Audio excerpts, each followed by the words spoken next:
Hello again, and welcome to DX Engineering Videos here at the Dayton Hamvention, and we're really excited today. Trey Garlough, N5KO, is visiting us. Hello, Trey. Hello, Tim. Yeah, you know, you've been a ham for a long time, and some of the viewers may have bumped into you on the bands, but very few people know how you got started. So, how did it happen? Well, you know, when I was a kid, my parents were hams. And that was, you know, in the 60s they were chasing DX and, you know, working whatever Africans were on that day. And I was a little kid. My mom was tuning the bands while she was doing the stay-at-home mom thing. And that kind of gave me my early exposure to all the gear and the wireless. And there's something exciting about that. One of the things that really made an impression on me was they would send off for the QSL cards, and they'd come back and they'd have these fabulous stamps on the envelopes.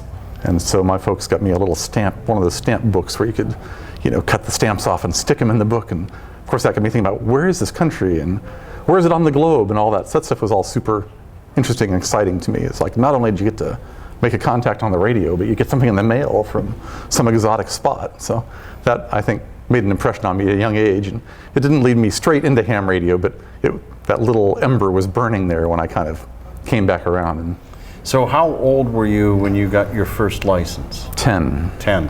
Shortly before my 11th birthday. And so this was back in the day when 10 years old and getting a novice? Yes. A novice ticket wasn't a common thing. So you were pretty young, and so you learned Morse code and... Yeah, so my folks, they were always, I don't know if this was a strategy on their part. They're like, oh, you're too young, you know, you can't do that. And either they thought I was too young or they were just sort of trying to, you know, see if I had the will to continue. But I remember that one of the things that was super fascinating to me as well was the idea of the Morse code. That just seemed like a fabulous deal. It really grasped me. So I'd say I was in the 3rd grade, and I pulled out the World Book Encyclopedia there on the bookshelf, and I said, well, I'm going to memorize the Morse code today. So I did that. And then, you know, next time I said to my dad, okay, I'm ready to do something with this ham radio thing. I've learned the Morse code. He's like, no, you got to be kidding, you know. So we had these types of conversation in the living room where he's like, okay, we're going to do a little test here, you know. You know,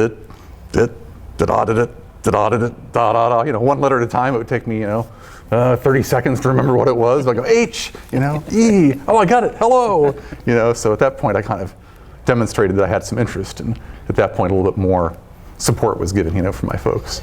So as you moved along in amateur radio, you somewhere along the line you got an interest in contesting. And when did that happen? Well, so my local Elmers were DXer contester types. Mm-hmm. N4KG was the guy who gave me my novice exam, Tom Russell. Jerry Cross, N4NO, they were kind of the local active guys, and they were active in contests and so forth. And I had listened quite a bit to Tom operating CD parties and so forth when I was younger, and that was exciting to me.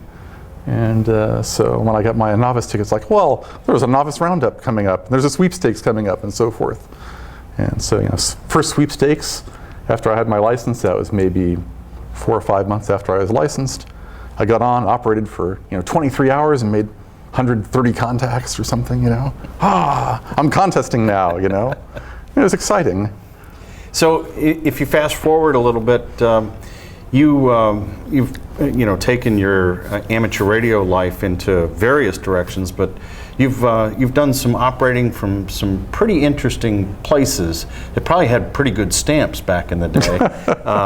Well, why don't you talk about one of the interesting places you went? Oh gosh, you know, I got, I think the first time I ever went and operated from a foreign place was, you know, in some kind of a serious contest-related effort, was with Bill Fisher, and we went to the U.S. Virgin Islands, but that was foreign, you know, it was DX, and that was, you know, we ended up doing a contest there, and that was good. And then there were some guys when I was living in Texas that got active operating from the frontier area there in Mexico, and I was involved with that group as well, and that was all exciting, super stuff. And you know, and then I got interested in CQ Worldwide more and more at that point. I thought, well, maybe I should try to do some operations from some various spots like that. So I started traveling to do the contest in November, and one thing led to another, and I thought, well, someday maybe I'd make it a goal to win this contest. So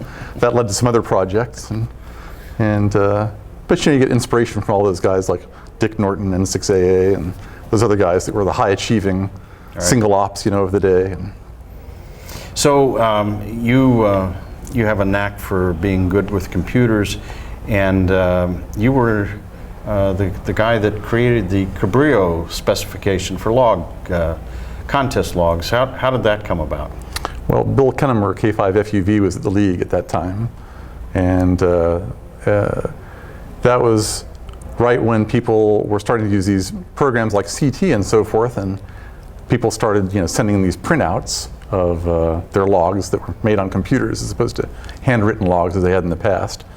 And then eventually people said, well, can't we send in a floppy disk instead of all this paper? And one thing led to another, and the systems they had in Newington for processing all those logs started to break down because there was caused a disruption in the technology. So Bill said, hey, can you come up and get involved in this? And one of the solutions that we had to kind of attack the problem was to come up with a log format that would help automate some of the things. And there was already a thing called the ARRL format, and so we just kind of pushed that along to have it include a little bit more information. And then one thing led to another, and people said, well, floppy disks, that's already so 1980s. Can't we do something with email now? So we started figuring out methods to handle them via email, and one thing led to another.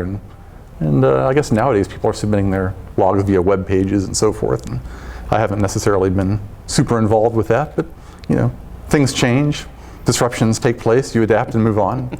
And Cabrillo is still around. Cabrillo is still around. All these yeah, years. so in my mind, Cabrillo was kind of like a stopgap thing that I thought, this will never last more than 5 years, because somebody will come along and do something robust. And it'll still happen eventually, but man, there's still Cabrillo stuff happening. Still out there. Well, Trey, thanks very much for stopping by and sharing some of your ham radio life with us today at DX Engineering here at the Dayton Hamvention. Thanks, Tim.